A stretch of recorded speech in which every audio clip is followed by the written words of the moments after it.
আজ হাফজোস গরুর মাংস রান্না করব। হাড়যুক্ত মাংসকে আমি হলুদ দিয়ে জাল দিয়েছি, জাল দিয়ে পানি জড়িয়ে যে পাতিলে রান্না করব সেই পাতিলে নিয়েছি। হাড়যুক্ত মাংস আসলে খেতে খুব ভালো লাগে। এখন রেসিপিটা শেয়ার করব কিভাবে রান্না করি। সেজন্য এই পাতিলে গরম পানি বসিয়ে দিয়েছি চুলায়। এখন মাংসের মধ্যে দিয়ে দিচ্ছি 1 বাটি পেঁয়াজ,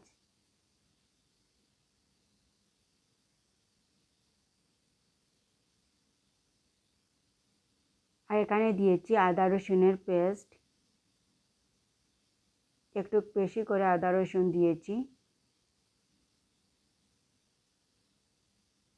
আর এখানে দিয়েছি 2 চামচ মরিচের গুঁড়া। অনেকটা বড় একটা পাতিলে রান্না করছি।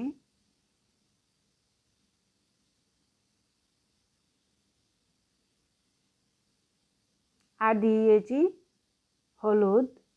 হলুদ দিয়েছি 1 চামচ দিয়ে, আরও আধা চামচ দিয়েছি, 1.5 চামচ দিয়েছি।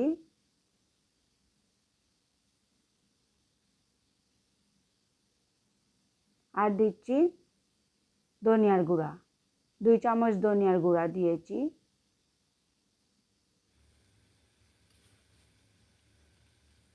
আর দিচ্ছি স্বাদ মতো লবণ।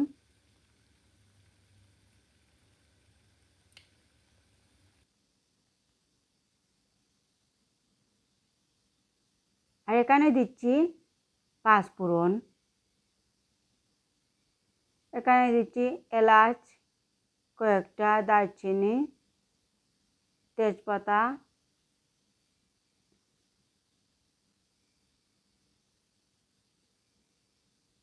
আর দিচ্ছি সরিষার তেল।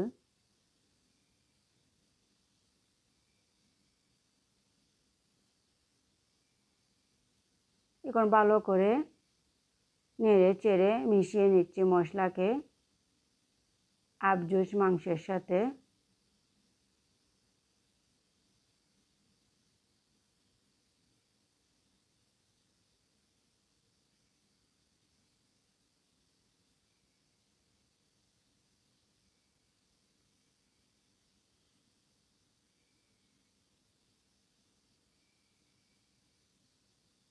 এখানে দিয়ে দিচ্ছি গরম পানি, নেড়ে চেড়ে দিয়ে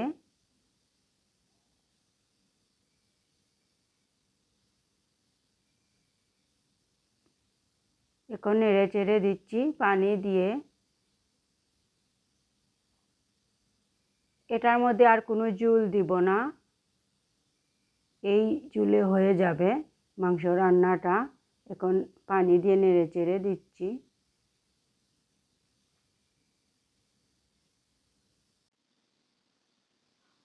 এখন ঢাকনা লাগিয়ে চুলার আগুনটা জ্বালিয়ে দিব। কিছুক্ষণ রান্না করার পর দেখুন তরকারি কিন্তু বলক ওঠা শুরু হয়েছে, আর আমি নেড়ে চেড়ে দিচ্ছি।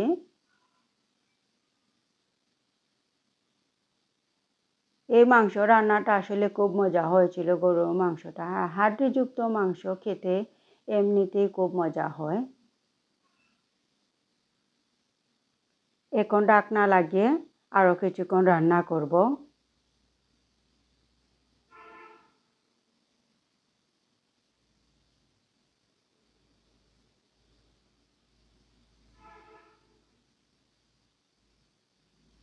বেশ কিছুক্ষণ জাল দেওয়ার পর আবার নেড়ে চেড়ে দিচ্ছি।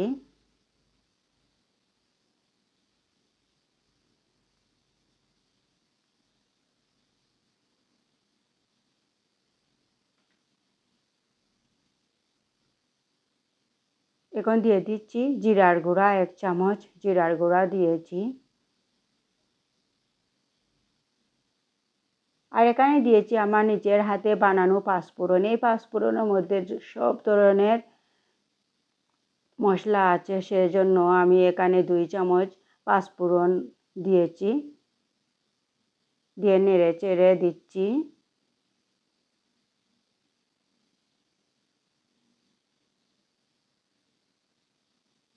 দেখুন আমার মাংসটা কিন্তু খুব সুন্দরভাবে সিদ্ধ হয়েছে।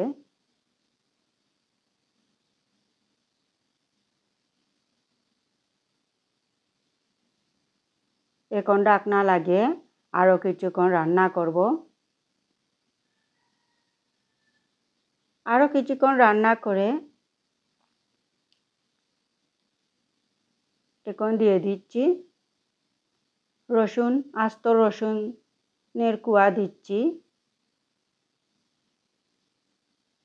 নামানোর কিছুক্ষণ আগে রসুন দিয়ে এভাবে নেড়ে চেড়ে দিচ্ছি।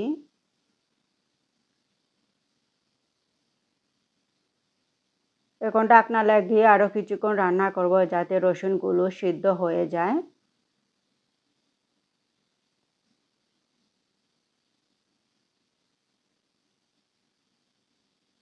আরও কিছুক্ষণ রান্না করে এখন আবার নেড়ে চেড়ে দিচ্ছি। আর দেখুন আমার রসুনগুলো কিন্তু সিদ্ধ হয়ে গিয়েছে। আর আমার গরুর আবজুস মাংস হয়ে গিয়েছে। এখন আমি চুলাটা অফ করে নিব।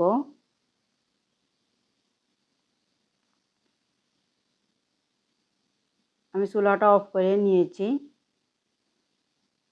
আমার গরুর মাংস, আবজুস মাংস রান্না হয়ে গিয়েছে। দেখুন এই মাংস কিন্তু চালের রুটি, ভাতের সাথে, যে কোনো রুটির সাথে খেতে কিন্তু খুবই ভালো লাগবে। আর খুব মজাদার এই মাংস, হাড়যুক্ত মাংস খেতে খুব ভালো লাগে। সবাই ভালো থাকবেন। আল্লাহ হাফিজ।